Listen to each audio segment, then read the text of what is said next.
by asking you about the preparations of India and COVID. No, I was discussing my railway issues. I think we have other things in life.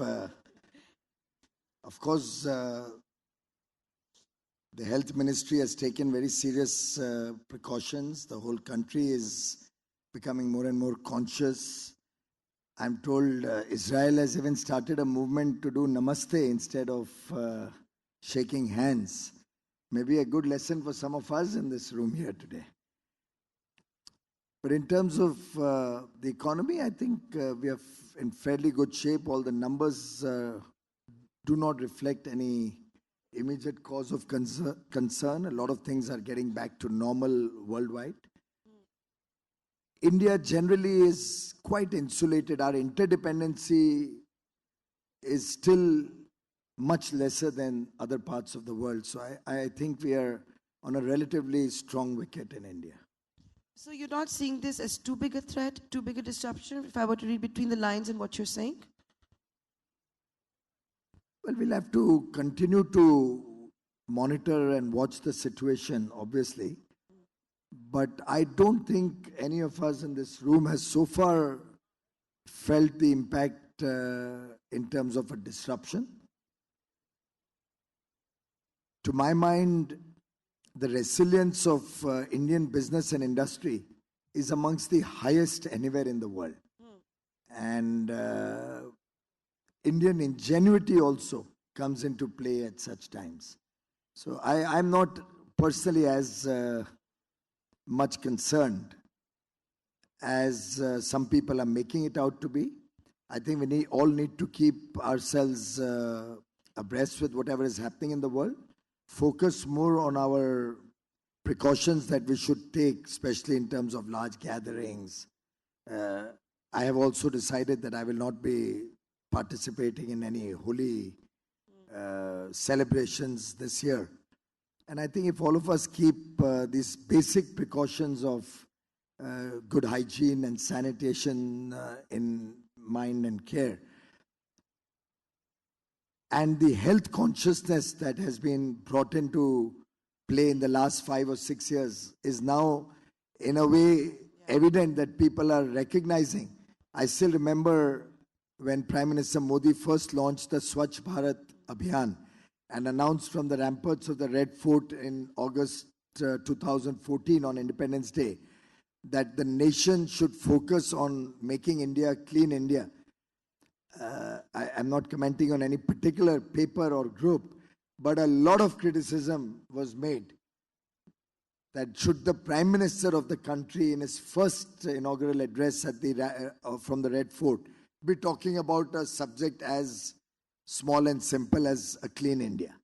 I hope all those naysayers and critics of that time recognize the visionary Prime Minister who couldn't foresee the COVID as such, but who could see that sanitation and clean India has huge dimensions on not only the health of the nation, but even the health of the economy. So I'm glad that today we have a nation where there's so much more consciousness about cleanliness, which is going to hold us in good stead during the next few months. Do you think the numbers are lower versus many other countries because of Swachh Bharat? Everything adds up. There's never a one issue that determines everything. And I think this is an important element, because at the end of the day, when we talk to the doctors or the health practitioners, this morning also we had the program where I had personally gone to Safdarjung Hospital. And we had the address by the Honorable Prime Minister and interaction with all the Jan Aushadhi stores. The Pradhan Mantri Bharatiya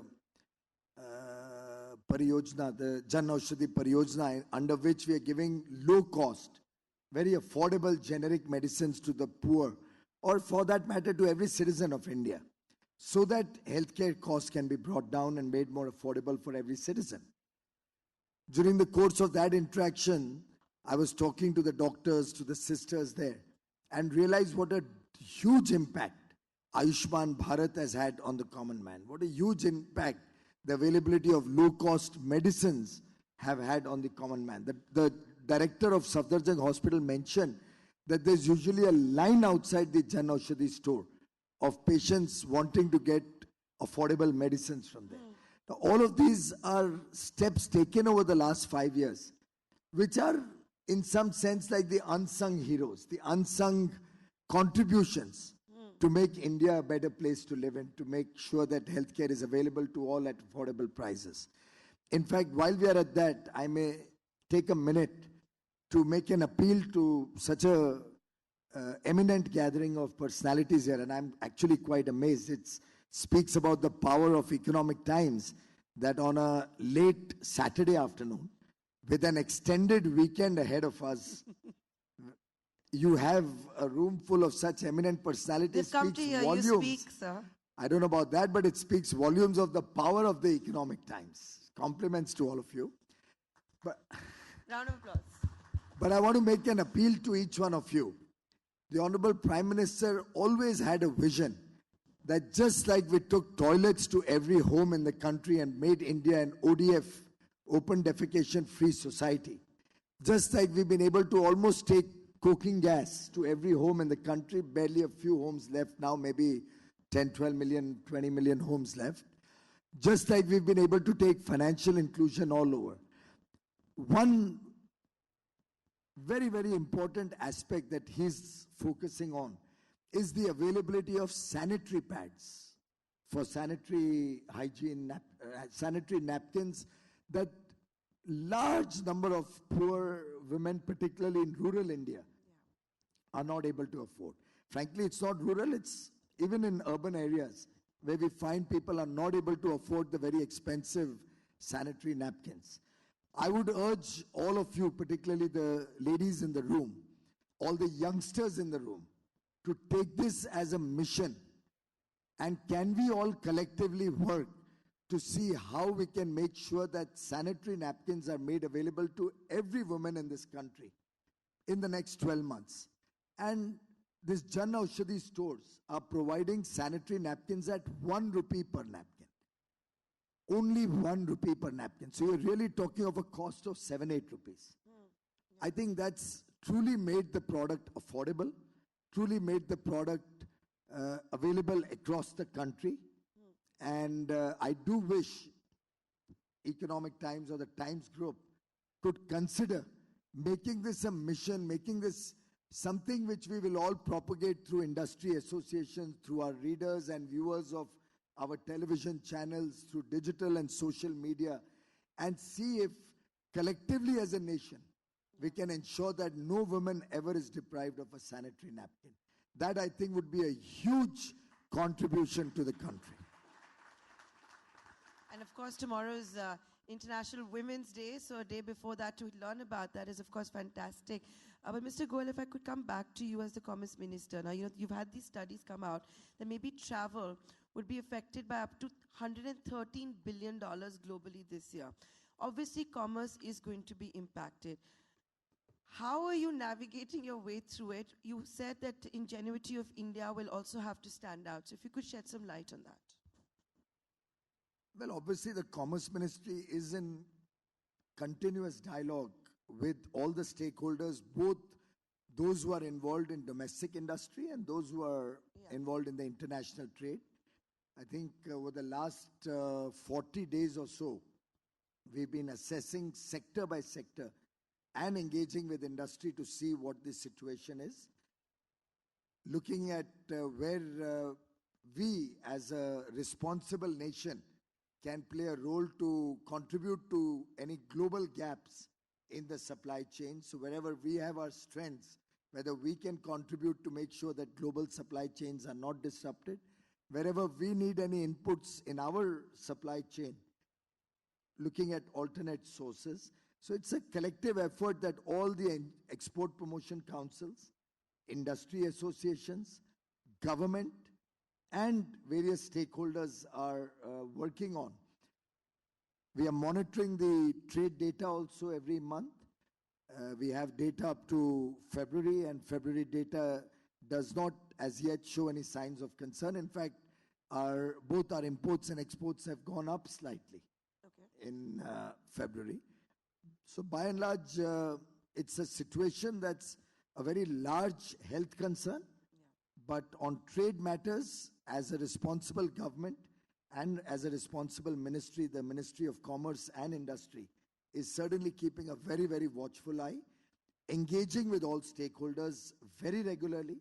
We are available. We are just a phone call away from anybody who has any issues. And I would urge you to ensure that all economic participants in the country, and ET has the power both through your digital, your print and your electronic media to pass the word across the length and breadth of the country that the Modi government, which has always been a listening government, is ready to engage with any and everybody across the country at any point of time, 24 hours a day. But with the world and the world factories obviously being so overhedged towards China, is this also not the time, sir, for the Modi government to be in overdrive to attract some of those manufacturers here, set up new factories, increase their India exposure? Well, I think in the times of a medical emergency, that is not really the focus of a nation which is a responsible global player, global country. Our bigger focus is to ensure that normalcy returns quickly, to ensure that a country with 1.3 billion people, such a large nation with deep density, high density of population, our bigger focus is to ensure that we sensitize our population to preventive healthcare. Yeah. But as I said earlier, as a responsible nation, we also believe we have to contribute to the global effort. Yes, step up for the global economy. To contribute to the global economy wherever there are gaps and encourage our Indian industry to be a responsible global participant. We've had a very successful visit by POTUS, President Donald Trump, who has said later on in the year there is going to be a trade deal. Some of the irritants have been worked out. Mr. Goyal, can you shed some light on that? Any timeline on the trade deal? What we can expect on the trade deal? I should actually carry a recording machine and just play it out every time I'm asked this question. But as most of you might be aware that trade negotiations are very complex affairs. I've been in this job only 9 months, so it's relatively new to me. But in this 9 months, what I've learned is that never do a trade deal like they were done in the 2009, 10, 11 period. It's not as if I'm just politicizing the issue. It's not as if I'm trying to pass on some problem to the past. But the reality is, this country and our domestic industry and business has been completely let down in the trade deals or the trade agreements that have been entered into by the country over several years. In fact, if it was not for Prime Minister Modi's very decisive leadership and very clear thinking, any other government would have possibly also signed the RCEP agreement and threatened Indian domestic industry to no end. And I can't even tell you the sigh of relief across the country and the kind of congratulatory messages we got in every sector, every stakeholder in the economy. The day 4th of November, India decided not to sign RCEP. It would have literally been the last nail on India's domestic manufacturing capabilities and competitiveness. Similarly, any other negotiations, and actually negotiations with the US are to India's advantage. Because a country which has a trade surplus, we have a trade surplus with, it opens up more opportunity for our exports in a big way. So I think these are complex negotiations.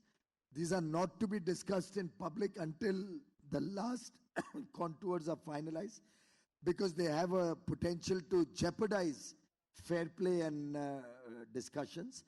But I can assure you, and through you, all the people of India, that this government will always engage and negotiate what is for the best interests of the country. Every negotiation will always have a give and take. A negotiation is successful only when it's a win-win on both sides. But we have to ensure that that win-win is truly something that our Indian industry, our Indian people can benefit with. What are the areas where we need engagement in terms of innovation, R&D, better technologies coming into play? And those are the areas we are focusing on. And I can assure you that negotiations are in a very, very friendly, extremely positive approach. It was I who, in fact, first promoted that we should not look at only the short-term thing. We should look at a larger engagement with, certainly with a country like the United States, which is the world's largest economy, which has huge imports from all over the world, and where we have huge potential for many of our products, like textiles, like gem and jewelry, like chemicals, medicine, pharmaceutical. The potential is humongous. And I believe that the discussions that we are having and the huge relationship that Prime Minister Modi and President Trump share with each other, the bonhomie, the trust that both of them share, will hold us in good stead in our negotiations. I also want to tell you the Prime Minister, when he was here yesterday, commended railways for not just safety, but for being on time, and said, unlike the airlines who don't do anything for the customers, the railways have started giving refunds if a train is late. I don't think many of us in the room knew about that. Was that your brainchild?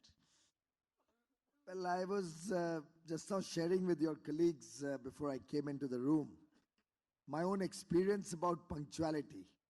And while it may be a slightly couple of minutes taken out of the program, but I'd like to share with you this experience because I want you to reflect on the thinking of the Modi government. It's not something which is a run-of-the-mill thinking. It's a creative way to address problems. We all knew that there was a punctuality problem in the railways. Yeah. Trains were late at times for 4 hours, 6 hours, coming from Lucknow or Bihar, UP, Bihar were even late as much as 8, 10, 12 hours.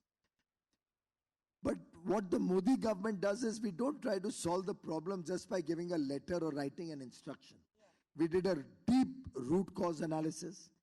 Like a good doctor, we first wanted to analyze the problem, and you'll be amazed. The first problem was that the data itself was not correct. The data of punctuality. The data was what was written down by the station master, reported at every level. There was never a focus on long delays or the number of minutes that the delay is there. A 15, 30-minute delay was just considered on time. It was not even considered as a delay. So whereas the government data and the railway data showed trains to be almost 85-90% punctual in most regions, the passengers were always inconvenienced and were cribbing.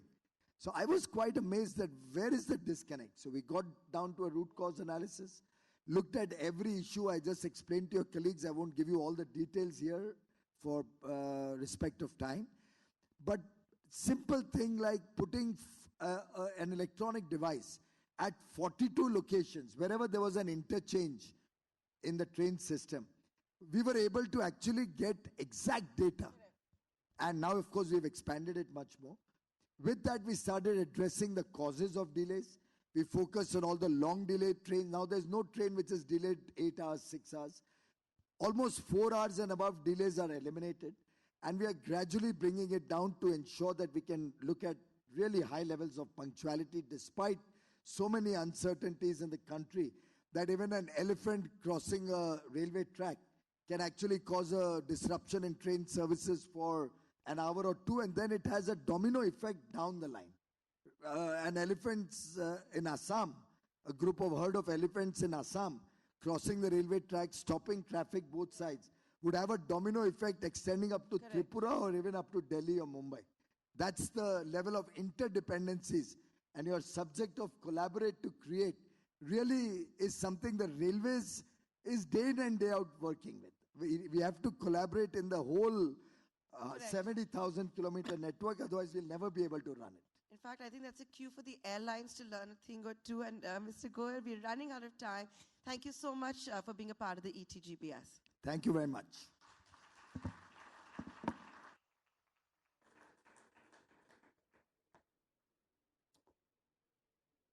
Round of applause for Mr. Goyal there. Thank you so much, sir, for being out here. Thank you so much, Nayantara, for asking those questions.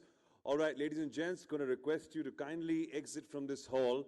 Our Defence Minister will be addressing us in a short time. So there'll be a security check that happens in this room. So please step out of those doors, be back.